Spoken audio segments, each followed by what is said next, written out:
Previously on JetSetZero. Being able to show people that it is possible to go out there, get jobs, work, and travel all at the same time is really important for me. You can never actually know anything until you see it with your own eyes. That makes sense to me. I met Ben last week. You know, it's short-term romance, super fun, you're in the honeymoon stage, and then he'll leave in 2 weeks and that'll be the end of that. When you don't have that much money, then you try to talk to your neighbors or the local community and you get to know the locals, which is what I'm really into. I don't have very much money, but everything's so cheap that I feel like a baller. I don't want to be one of those people that's miserable, regretting the job I worked. I want to look back and I want to be happy on what I did.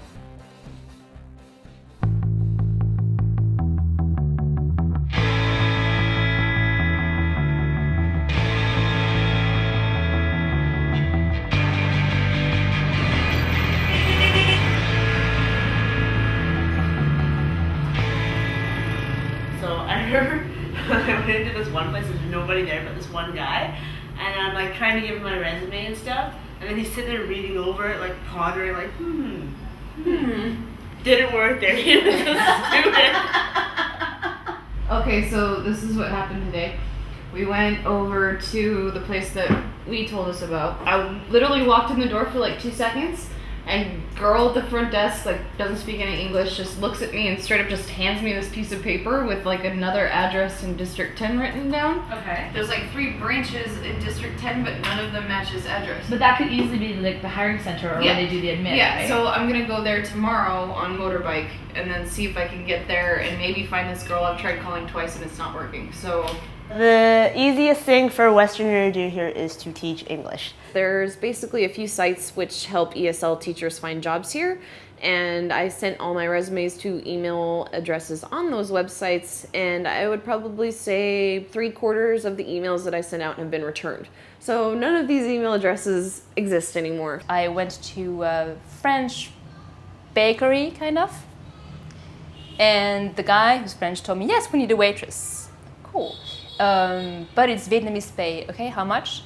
It's 1.2 million dong per month, which is $50 per month.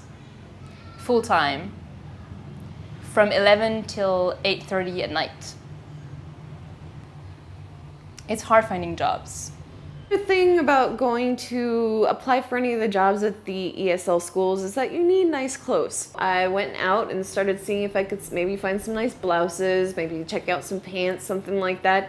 There is no way in hell I am ever going to fit into any of the clothes in this country. Wow. Slim pickings. I'm 5'10", I've got size C boobs, and I have size 11 feet. I'm pretty much screwed here. So what I need to do is go to a tailor and have everything handmade for school. Okay, very nice. Very nice. Do a little this, a little that. Yeah, do a little turn on the catwalk. Yeah, on the catwalk. When you go to interview, I talk with you, you should long pants. I don't want to wear pants. I don't want to wear a shirt. You don't have? You don't have? Yeah, I do. I was just kidding. Yeah, because in Vietnam, I am in Vietnam, so I know. I talk with you, let you know. Okay. So. We said she's just like, you know, here in Vietnam, we don't like that, and we don't like that. So I've got a few strikes against me right now: the tattoos, the piercings, and I'm Asian. You know, nobody wants to learn English from an Asian girl. They want to learn it from a white person, even though I don't really speak any other languages. English is pretty much the only language I know, but nobody will want to learn from me, or it's going to be harder. So this is definitely a place where you have to go out and actually go search for a job on foot. You have to go to every single English school and see what you can find.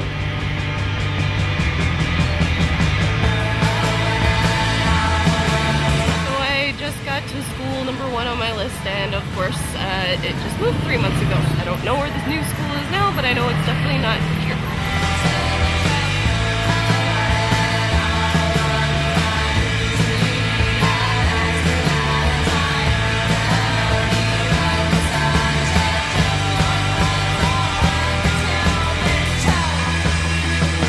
Come back at 2 p.m. because everyone's working right now that I could be able to talk to, so that's looking good. I'm also going to stop up at it looks like there's a lot of schools on this street, so I'm going to try this one out too. I think there's one across the street, it kind of looks like English-esque, maybe. We'll see.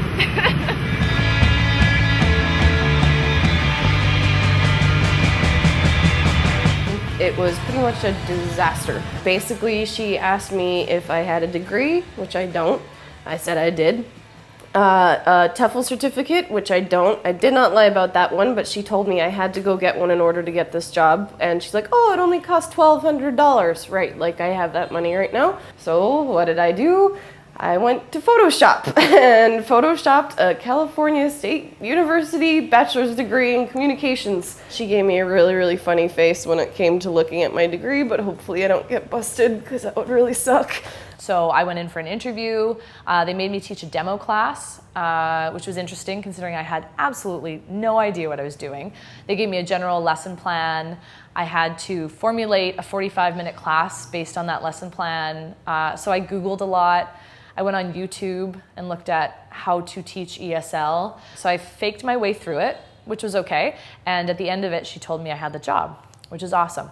So yesterday was my first day at work. The daycare center is a French-speaking place, but many parents who put their children there are not French. They understand simple words like, do you need to go to the bathroom? Or are you hungry? Or those kind of things. We'll see how it goes.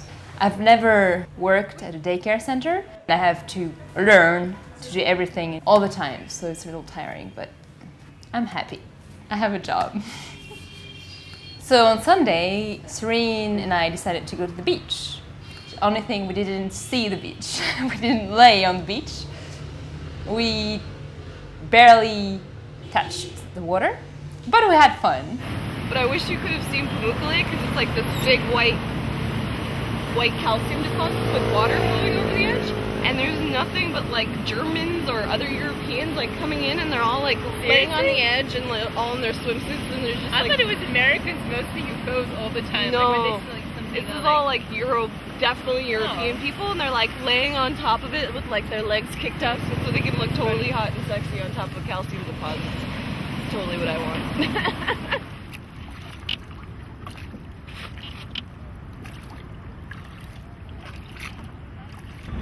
I'd like to learn how to dive. Have you ever done that? Diving? I'm just afraid of sea creatures that no one knows about coming and attacking me. It goes back to that whole afraid of the ocean thing.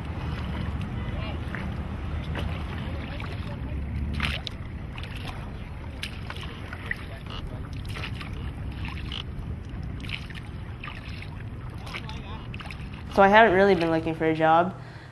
I've been having such a good time not working and just enjoying Saigon. Ben had been talking about going to Cambodia for his last week here before he goes back to Australia. And I was kind of bummed out. I was like, oh, he's leaving and I won't get to hang out with him his last week. So Friday morning we packed up our shit and went to Cambodia. Give her.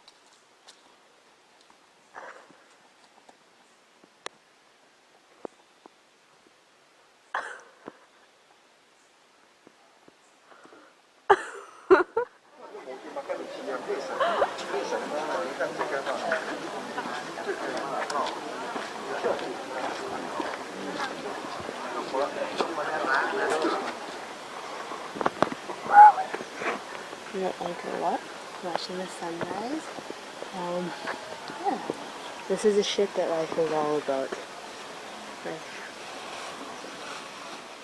When I decided to go to Cambodia, I kind of made an estimate, $200 to $250, which is what it costs. And I said, you can go now and deal with the finances later.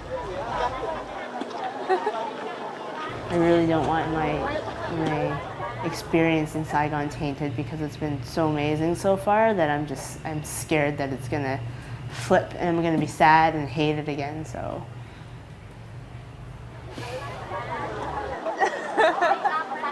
I'm gonna have one of these days, when I'm rich and famous and I'm gonna sleeve with them.